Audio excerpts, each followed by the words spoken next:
Functional. To be practical and useful, rather than attractive. That's the Oxford English Dictionary's definition of the word functional. So knowing that, let's look at some functional workout videos here on YouTube and see how functional the exercises really are. Cue the generic workout video music.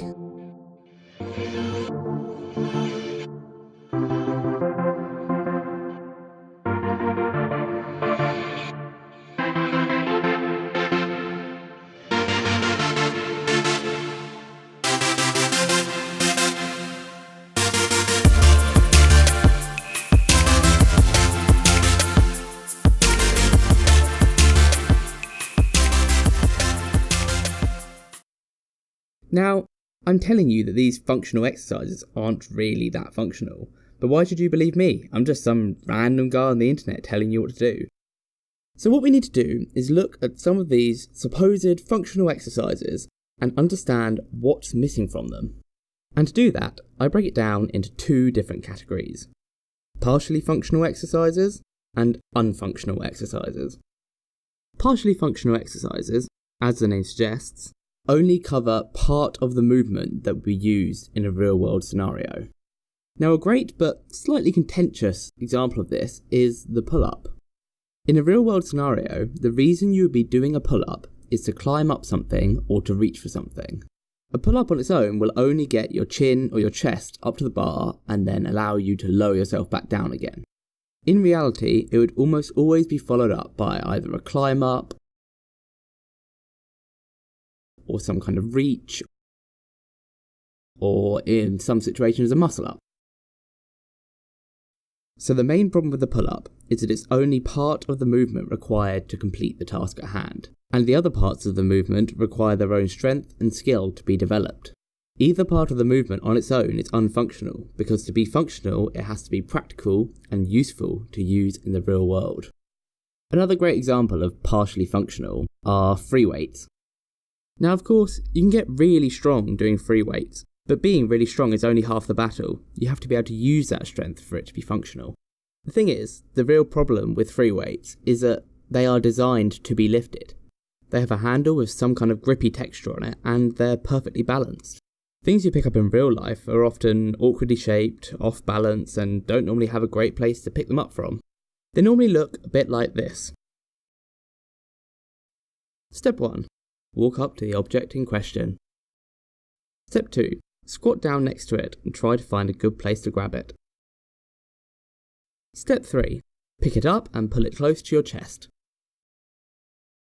Step 4. Now stand up. That didn't look anything like your front squat from the gym. Step 5. Now actually take it somewhere, because when you pick something up in real life, it normally has somewhere it needs to go. Okay. So now we know what partially functional exercises are, let's look at a couple of exercises that people say are functional, but are in fact unfunctional. First up are any of those static or mostly static holds, like plank or side plank or dish or arch or basically anything that's up on screen at the moment. I don't know all their names. The thing is, in the real world, you'd never ever do that. And in fact, it's even worse. Plank is literally a waste of time. Just doing a functional exercise like climbing will make you better at plank, but just doing plank will not make you better at climbing. In the background at the moment, there's an old clip of me doing a plank for 5 minutes, which I had to do for an audition, to prove that I was strong and that I trained hard. But the thing is, I didn't train plank at all. I could just do 5 minutes of plank because of all the other training I did. The other unfunctional exercises I want to talk about are most of the things that people do on cable machines. The thing is, it just doesn't emulate anything in the real world, unless you're training to winch buckets of bricks up to the top of a building. In fact, weirdly, most of the movements seem to emulate movements from other sports, like baseball, rowing, fighting, and even tug of war. Now, if you do these sports, I guess I could understand why you might want to use these machines to help you get stronger at these movements. But if you're not, then I don't really understand why you'd want to get better at these movements. Okay, so now we know why a lot of functional exercises aren't actually functional. But if that's the case, then what is an actual functional exercise? What we're going to do is look at a few scenarios where you might need to be fit to be useful or functional in your life. So imagine one day you're just walking down the street, minding your own business, when down the road you notice a building ablaze. But after the initial shock wears off, you think, oh well, what can I do? Just wait for the fire brigade. But that's when you spot it, a child trapped on the top floor balcony.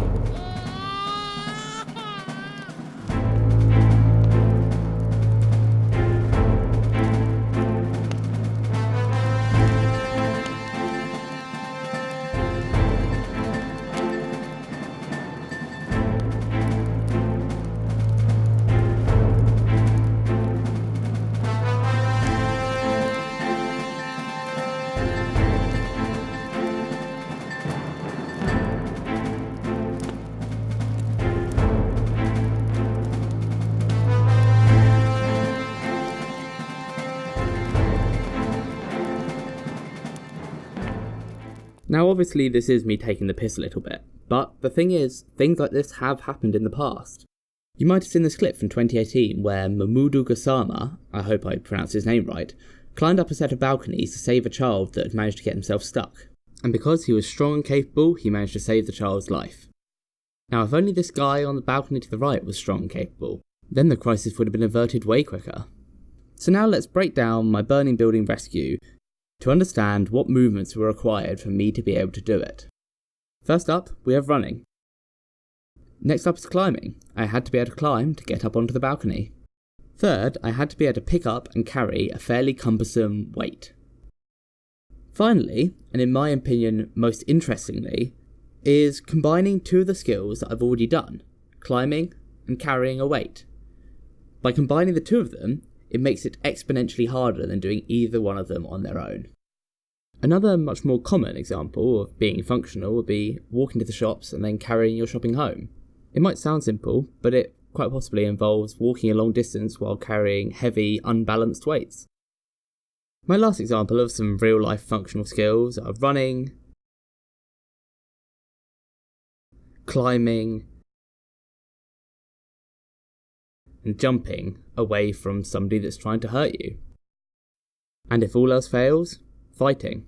The reality is, we probably don't get a choice if we want to fight or not, so it's crucial to have running away and fighting skills in case you need them. And there you go, just from those few examples, there's a short list of some functional exercises you can do. And these exercises aren't things you have to do in isolation, you can mix and match them as well. For instance, you could run while carrying something. If you have a young child, then that might be something you have to do in your life. Or maybe you could try grappling with someone and then escape from them and try to run away. This definitely isn't an exhaustive list of all of the functional exercises you should be doing. It's just some of the ones I came up with for this example.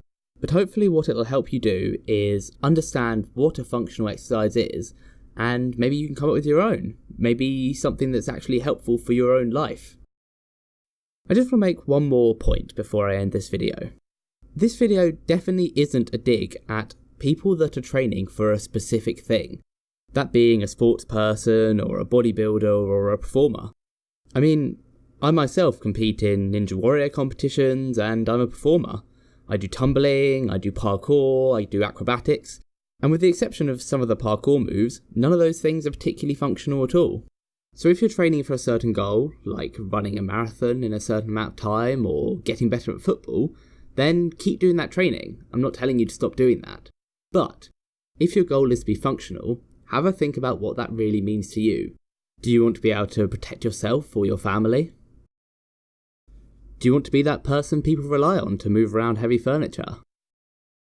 Or maybe you want to be fit enough that when the time comes and you have to step up to the plate, you can be a hero. Hi guys, thank you so much for watching to the end of the video. If you enjoyed this video, I'd really appreciate it if you'd become a subscriber. Obviously it helps the channel and you'll get to see some of the great content that we've got coming up. Over the next few weeks I'll be releasing videos on natural movement and more on functional and real-world fitness, as well as other videos on the topics of fitness and health in general.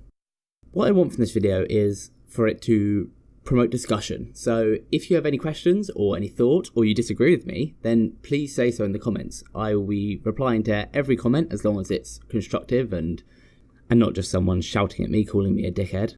Also, if you want to hear more about some of the concepts I've talked about in this video, head to our website, movementum.co.uk, where there are some blogs and some more information in general about what we do. There's a link in the description below. Thanks for watching, guys. Bye.